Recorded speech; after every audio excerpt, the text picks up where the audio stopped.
Om Shri Sai Ram.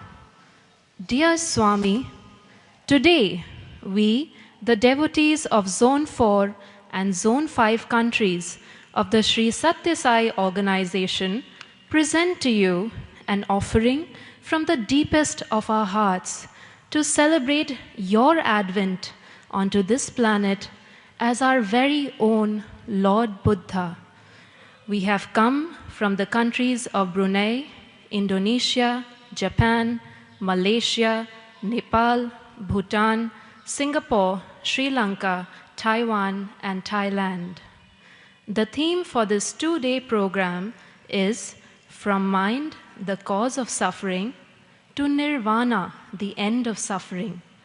Dear Lord, we seek your blessings to help us portray your divine message and remember the example that Prince Siddhartha had set for us.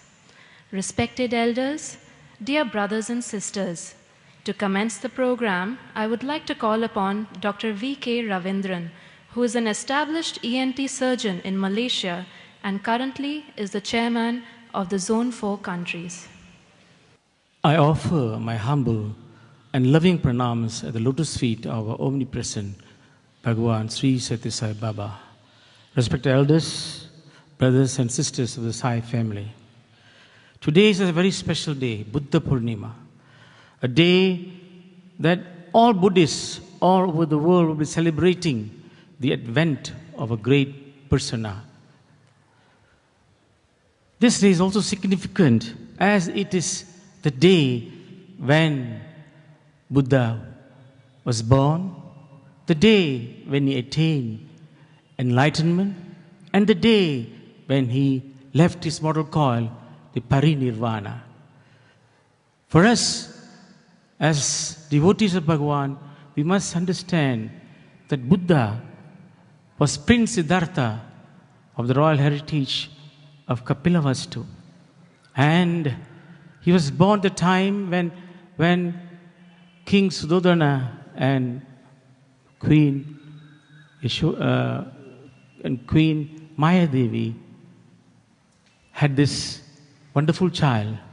But it was foretold that he will either be a great king or a great ascetic. The king wanted to protect the son as is usual. And it came to pass that one day he left the palace and ventured out into the city.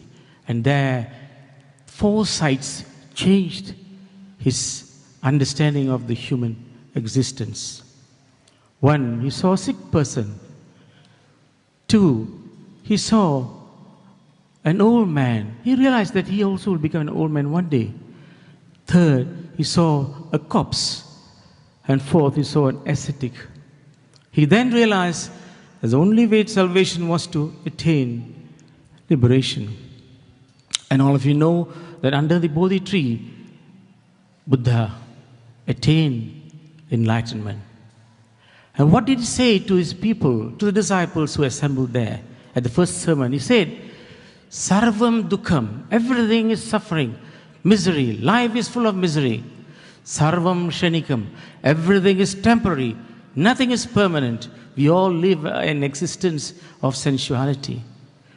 And finally he said, everything is anatman, it is all maya. We must therefore overcome the maya, experience the vision of Atma, and attain liberation. My task today is to introduce two wonderful speakers for today. All of you have heard of Dr. Art Ong Jumsai. He's not a name that is unfamiliar to you. He has been here for many years. For 3 decades he has been at the lotus feet of Bhagavan. He is a NASA scientist. He is a politician at one time and also a great film star in Thailand.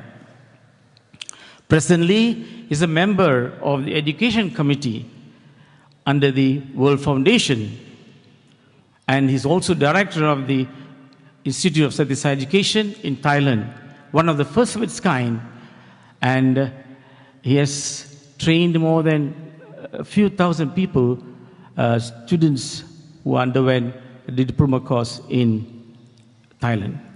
Presently, he is the CEO of Sathya Sai School. The second speaker is Dhamika Kalapuge. He is a director at the Simcom Private Limited company, involved in total people development. At present, he works as principal management consultant and a trainer focusing towards service quality enhancement, system study, employee motivation to achieve higher productivity. Don't forget, he was at one time having a wonderful post of a vice president of a very big bank in Sri Lanka, but he chose to be a chartered marketeer And over the last 15 years, he has conducted about 2,000 inspirational workshops in management, entrepreneurial development, customer care, service excellence, relationship, marketing, and motivation with over 400 leading public and private sector institutions in Sri Lanka and 10 other countries. Brothers and sisters, let me first welcome Brother Atong Jumsai, who delivers his address, followed by Brother Dhamika Kalapuge. Jai Sai Ram.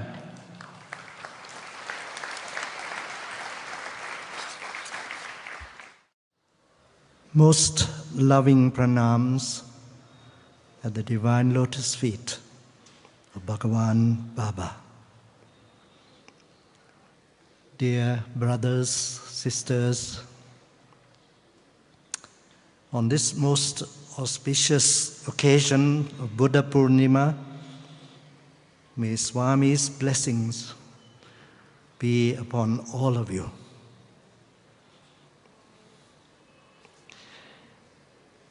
You know, Swami has been telling us so many things. Once he spoke to the students of his institute. He said, though pots take many forms, mud is one. The jewels are of many forms, but gold is one. Cows may be different, but the milk is the same color. Similarly, God also is one, but manifests with many names and forms. So, in this Sai Kulwant hall, Swami once said, "What is man?" So he gave the meaning of man. M stands for Maya, A for Atma, and N for Nirvana. You know, I'm spending all my time now with children, teaching children in the Sathya Sai school in Thailand. I'm always asking the same question to my children. Find out, what is man? Who are you? Why are you here on this earth? Where are you going? So I ask them, find out the truth. What is the truth? So they start to search for the truth. Then I help them a little bit. I tell them, the truth never changes. Truth is always the truth. So I want them all to search for the truth. What is the truth? And I give them a definition just to help them. If it's true today, it must be true tomorrow. So they search everywhere. Then they start to understand that if it's true today, it's true tomorrow. Then tomorrow of tomorrow must also be true. And tomorrow after the day after tomorrow will always be true. And they continue to go to tomorrow and tomorrow and tomorrow. And therefore they find that truth is always the truth. It never changes. And today is the tomorrow of yesterday. So yesterday, the truth is the same. Cannot change. And so you go backwards in time and you find that truth is always the truth. So they search, the children search everywhere. Look at this so-called stand. Is it the truth? Children, they look at it, they said, well, it's made of wood. Before there was this stand, it was part of a tree. The stand did not exist. So this stand is not the real truth. And they keep on searching everywhere. Our body, we are born, one day we all die, so this is not the truth. They go around searching everywhere and they don't find the truth. The world was born some 4,500 million years ago. And in another 4,500 years from now, the sun will increase in size suddenly, becomes very hot, and the earth will be burnt. This is in 4,500 million years from now, so you don't need to worry. It's not now. And they continued to search. They said, well, the world was born and it will disappear. So the world is not the truth. They look at the sun, the universe.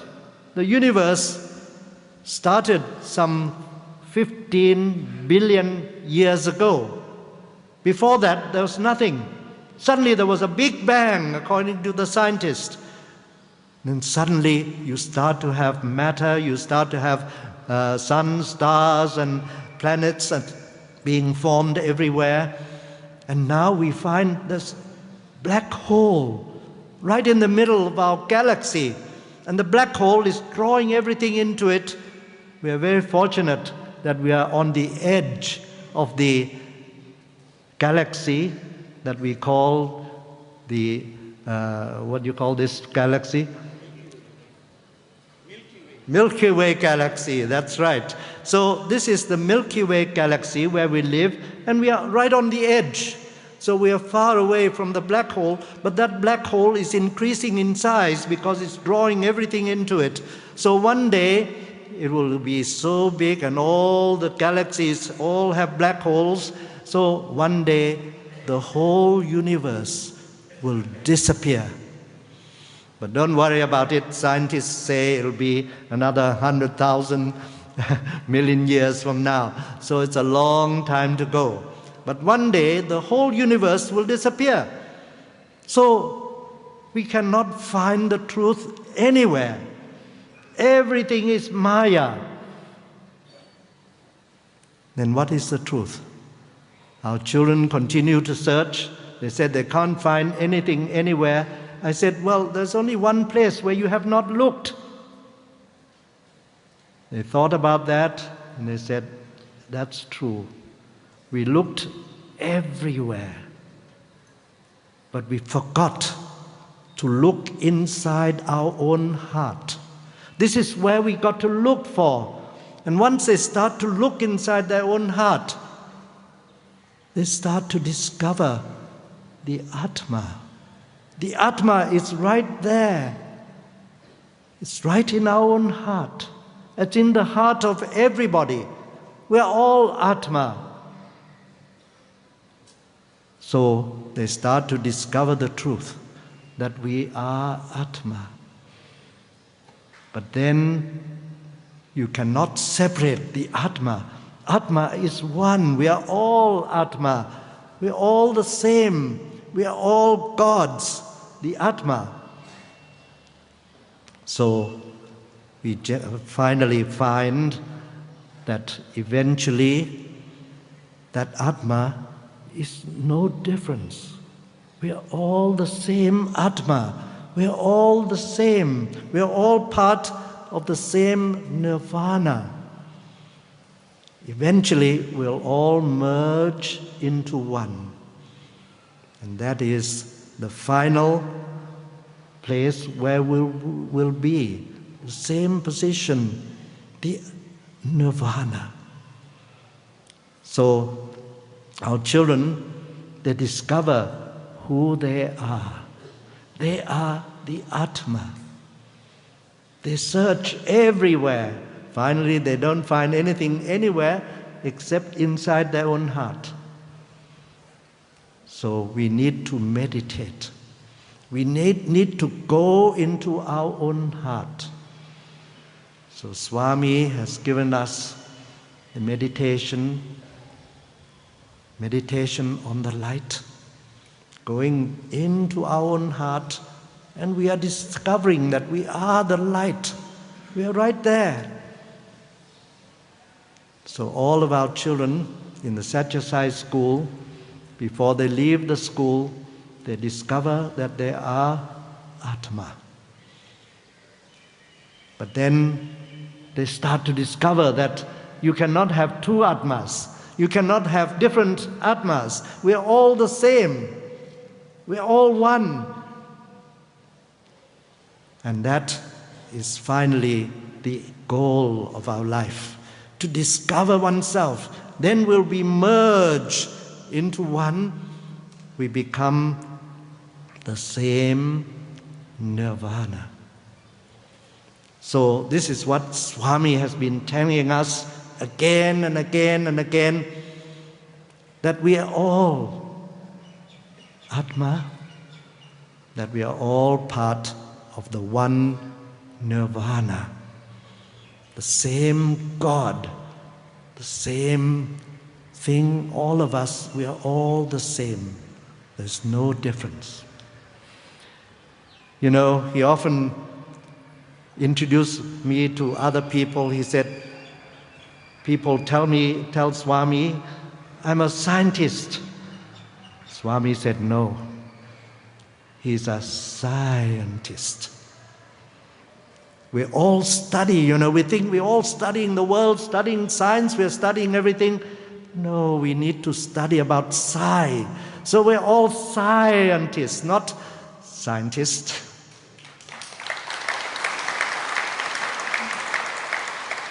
I remember being invited or being asked by Swami to go into his private room there with 4 other scientists. They're all great scientists of India. I was the only one that's not a scientist of India. So we all went inside the room, and Swami would materialize all kinds of things. He said, you scientists, you know everything about science, but you know anything about this? And he started to materialize all these objects everywhere. He gave it to all the scientists to have a look. You understand this? All the scientists kept quiet. I said, well, I don't understand it, Swami. Then he started to materialize. He even materialized a living thing. First time I saw that, he materialized a monkey.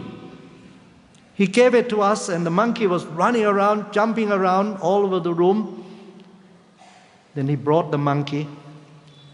He wanted to give to me. I said, Swami, I don't know what to do with a monkey. So he gave to other scientists. Other scientists said, no, we don't know what to do with the monkeys either. So Swami smiled. You've got to get rid of the monkey in all of you. He kept on teaching us in this way. Then finally he said, you seem to be scientists, you think you know all about everything, but you understand all this? He started to materialize other things in front of us. You understand this? Scientists, we all said, no, we don't understand about this. Finally he said, all right, you don't want the monkey? He took the monkey, he put his hand on the head, and simply closed his hand. The monkey disappeared. No longer there. Well, the great scientists of India, They all said, we don't understand this. It's very difficult to understand all this. But this is the power of Maya. This is Bhagavan, Sri Satya Sai Baba. He can create things, he can destroy things. He is the real God. And you know, we think he's in there. No, he's in all of us. He's in our own heart. You don't have to search for Bhagavan inside that stone. Search for him anywhere in our own heart. Then we discover the truth about Maya. Man, okay? M stands for Maya, A stands for Atma, and we are all Nirvana. We are all one with Swami. We are no difference. Swami lives in our own heart, and we are that Nirvana, which is Swami. So, my brothers and sisters, today on this great occasion of Buddha Purnima, let us understand this truth about man. Swami has explained that man is Maya, Atma, and the real truth is Nirvana. Nirvana never changes. It's a constant thing that has no birth, no death, so that Nirvana is God. And it is Bhagavan Sri Satya Sai Baba. Sai Ram to all of you.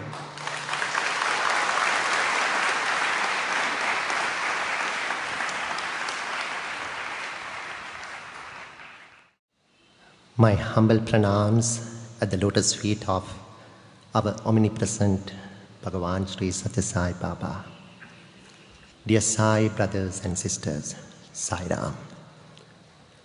I am indeed honored to stand before you now and extend my attitude of gratitude to our beloved Swami for giving this opportunity to address you all, the devotees gathered here at this Buddha Purnima celebration in 2013. In fact, this is a dream I saw some time back, becoming a reality today.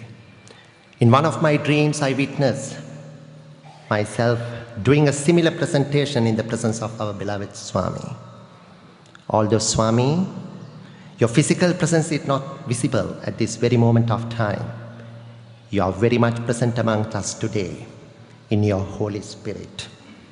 You are omnipresent and you are omnipotent.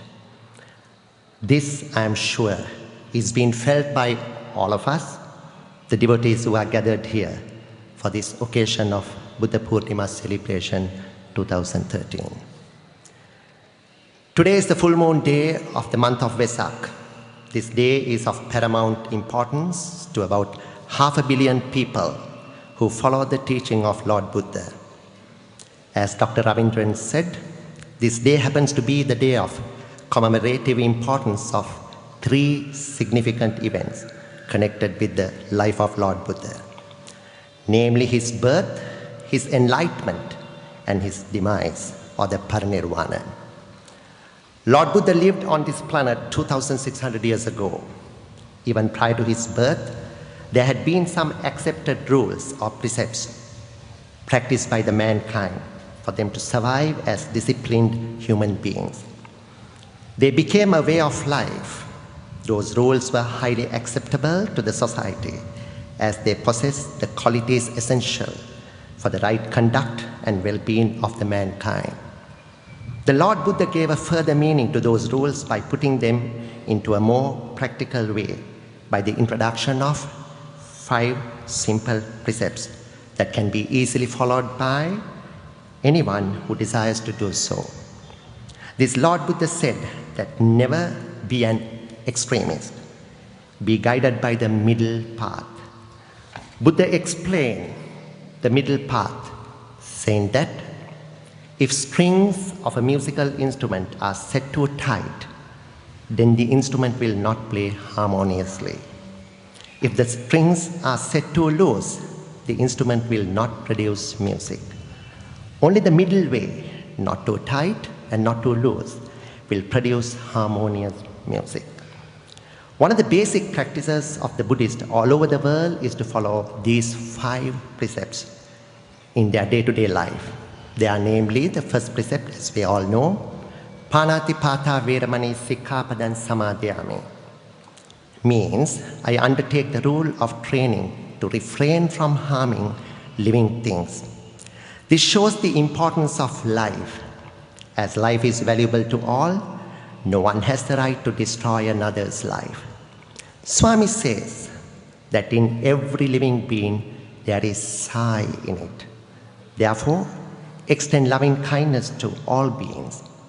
Kindness is an essential attribute of mankind. One should develop kindness towards all. Only then one can rise to the level of divinity.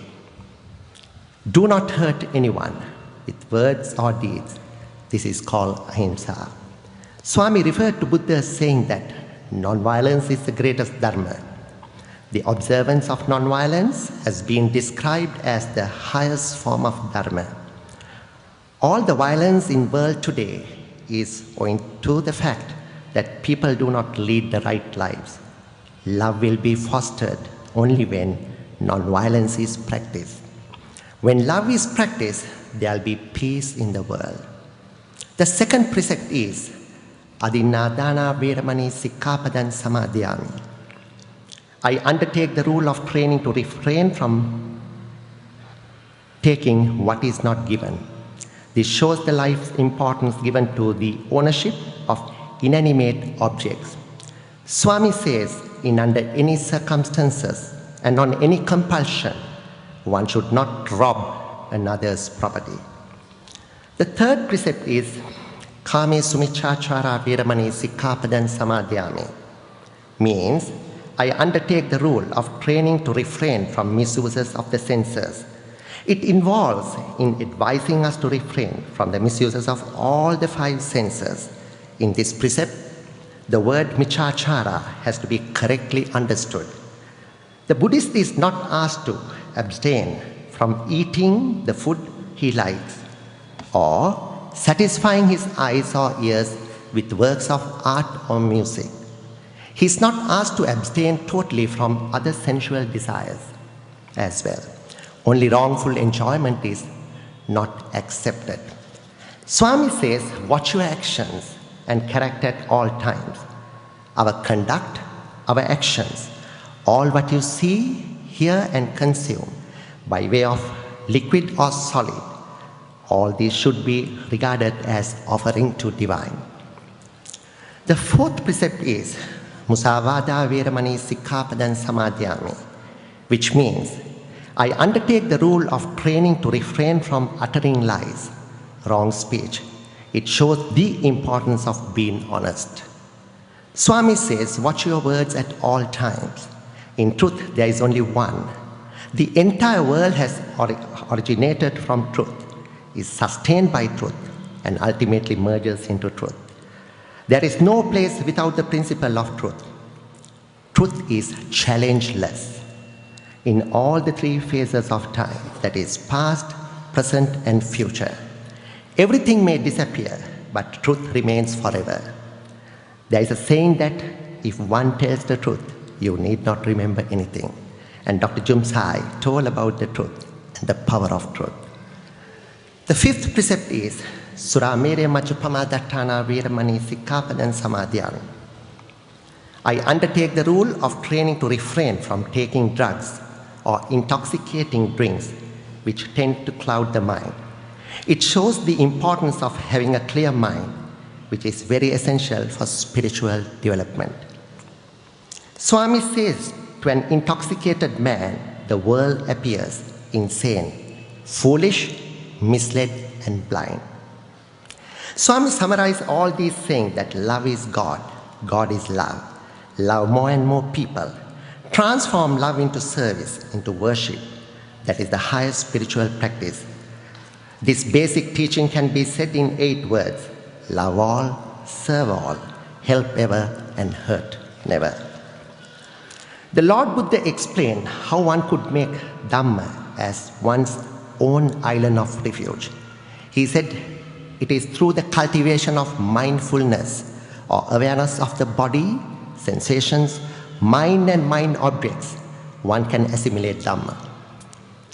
Mano Pugam Gama Dhamma, Mano Setta Manomaya, Manasache Paduttena, Basativa Karotiva. This means all mental natures are mind-marshaled. Mind is their chief and they are mind-made. Swami explains Dharma as any act that is done with purity in thoughts, words and deeds. The whole universe is bound by it. All the spiritual leaders who came to this world had been telling us to do something very basic, which is to practice common sense. Be good, do good, serve the mankind the best manner you could. Lord Buddha said that human life is highly valuable. Keep its value by practicing human values. In this context, I have already explained the 5 precepts, which I devotedly practice as a habit. All these are things which can be done with common sense. Unfortunately, practicing common sense had become so uncommon in the world today. This had been the case right through the human history. There was a Chinese philosopher called Confucius, 2,600 years ago, living during the same time period of Lord Buddha. Confucius said that the existence of the world to a greater extent would depend on the application of common sense. However, right throughout the existence of the world, common sense would be the most uncommon thing to be found on the earth. That's why our avatar Bhagavan had to come in human form to show the mankind the right path and to remind us of the teaching of our own particular religions. These 5 precepts of Buddha's way of life are universally acceptable and applicable to every person of any religion because it contains nothing that any religion could possibly object to or take offense with. Practice of these 5 precepts would help the entire humanity to avoid most of the man-made problems in the world today. Hence, Swami's mission too has been to reawaken the world to establish love and peace, so as to unite all mankind towards enlightenment and rejuvenation of human kindness. Swami's teachings are universal to all religions. In Swami's own words, he has said that, I have come not to disturb or destroy any faith, but to confirm each in his own faith so that a Buddhist can become a better Buddhist, a Hindu a better Hindu, a Christian could become a better Christian, and a Muslim a better Muslim. Lord Buddha says, Dhammo have rakkati dhammachari. It means that those who are in Dhamma will be protected by Dhamma itself. Our beloved Swami says, when you keep 1 step towards me, I will in return keep 10 steps towards you. This again is a clear endorsement to say that Swami will help you to go to the roots of our own faith. In this forum, I wish to place my own personal experience as to how Swami helped me to follow the 5 precepts, which was the first basic learning I had from my own religion, Buddhism. Since 1982, my faith in Bhagavan had shown and guided me through a path to make me a faithfully practicing Buddhist. This has helped me to follow the 5 precepts with a lot of conscious effort and to be in the correct path with the right conduct. To name one single instance, I may mention that from the time I stepped into Puttaparthi in October 1990, I immediately decided to be a vegetarian, a practice subsequently followed by all my family members. This experience of mine clearly indicates that my faith in Swami has made me a Buddhist, a better Buddhist than ever before. Furthermore, his teaching helped me to earn my living in the most gratifying manner to date. Today, I'm a trainer in service quality enhancement, doing lectures both for public and private sector entities. I had to make a crucial decision in my career in year 2001. I was dilly-dallying to decide on the option of leaving a steady, pensionable, vice presidential job in a bank and embark upon something entirely new on my own. Strength which I had, the vocation of teaching, a profession in which I felt I could passionately contribute more value to the potential skills development of the mankind. During this time, while in my sleep, one night, Swami appeared in a dream and tapped on my back and said, "Go ahead with your decision of starting something on your own. I will guide and look after you." Since then, despite all the calamities and economic crisis that took place in the world, Swami was with me in my vocation, helping and guiding me to earn my living. Since I got married, my wife, who was not a devotee at that time, soon began to follow the teachings of Swami and silently got involved with many seva activities. As Swami says, marriage is bringing the unity of two into one. My wife's faith in Swami soon became unshakable. As a result, we became a very happy wedded couple, moving from strength to strength, with a feeling that Swami is in and around us in our all endeavors. Fulfilling bare necessities and doing away with greed wherever possible is something which both of us together try to practice always. Being truthful to ourselves and thereby being honest to the society had always given me a restful, comfortable sleep in the night. Human beings by nature are tempted to utter lies at some times for their own advantage.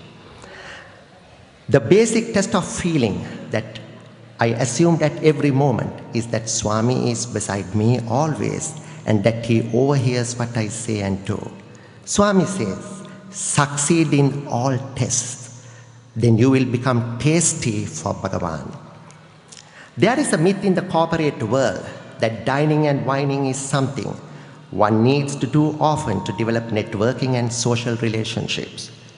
It is an accepted fact that alcoholic drinks are severely harmful to the body and spirituality. As Swami says, "Hurry, worry and hurry make people sick." Nobody has a right to force another to consume such harmful drinks or food. I have successfully established my contacts in the corporate community gatherings by holding a glass of ginger beer in the hand instead of a mug of beer. Similarly, the stress we go through on a daily basis could easily be overcome by either singing or listening to bhajans. In the reflection, I realized following Swami's teaching truly and really had helped me to be a better practicing Buddhist.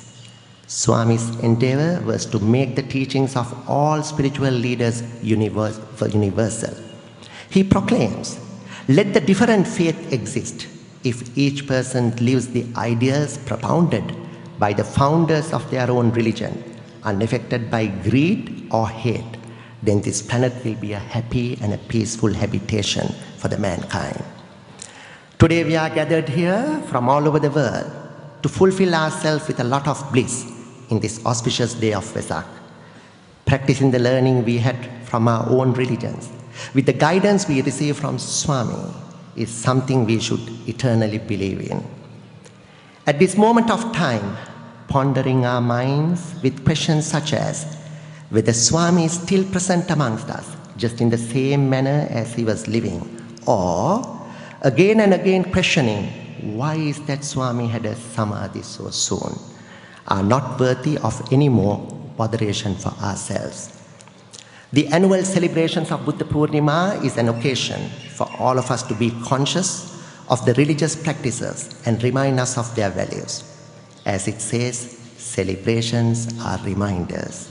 Therefore, let us question ourselves today, to what extent truly did we practice the Swami's teaching from the day we got closer to him? Similarly, to what extent did we get closer to our own religion with the guidance of Swami? What transformation did we bring about to our own lives after becoming a devotee of Swami? Lord Buddha says, "Appamado amata padam, pamado machune padam."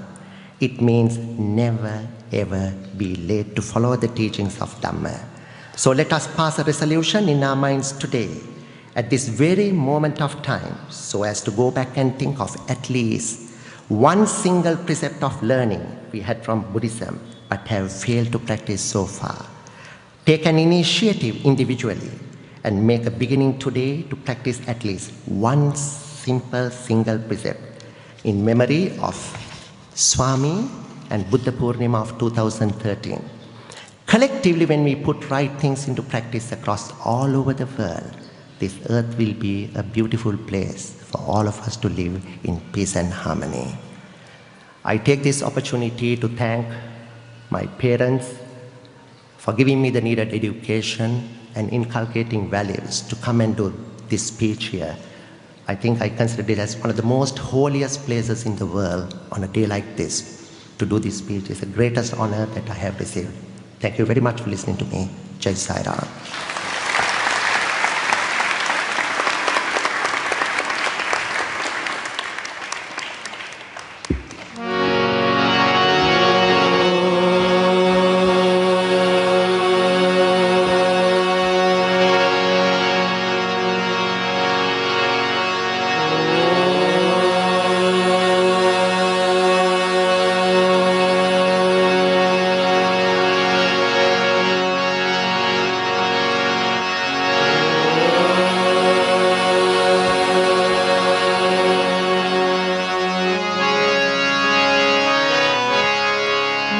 मंगलदायक हे गणनाथा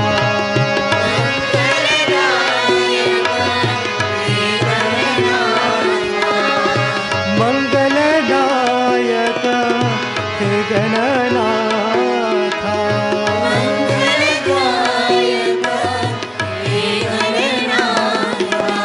प्रणव स्वरूपा विघ्न विनाशा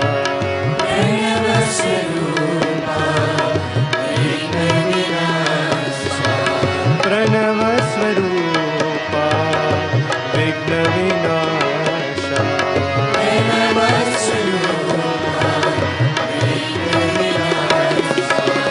हे शिवनंदन पाहि दयाला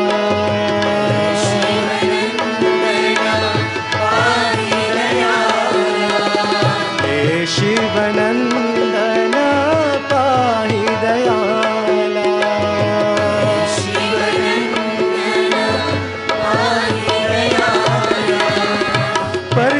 परतिपुरीश्वर जगत परिपाला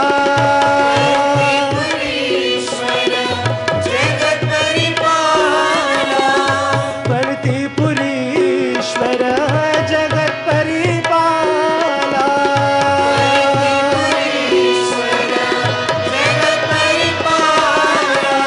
प्रणव स्वरूप विघ्न विनाशा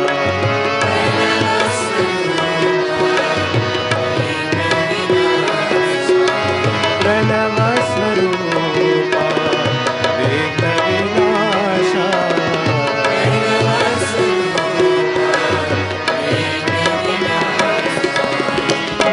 मंगलदायक हे गणनाथा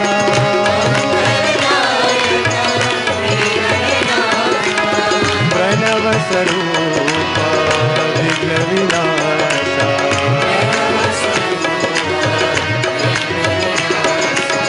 हे शिवनंदन पाहि दयाला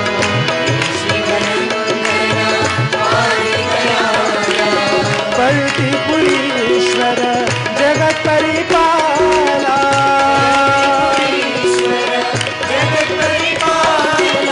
प्रणव स्वरूपा विघ्न विनाशा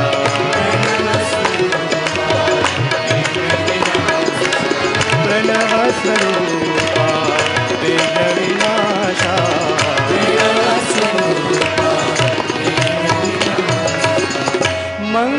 मंगलदायक हे गणनाथा साई नाम बोलो गोविंद नाम बोलो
नमोस्तुते साई मां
नारायण नारायण हरि हरि भजमनि नारायण नारायण हरि हरि श्रीमन्नारायण नारायण हरि हरि श्रीमन्नारायण नारायण हरि हरि ओम नमो नारायण हरि ओम नमो नारायण ओम नमो नारायण ओम नमो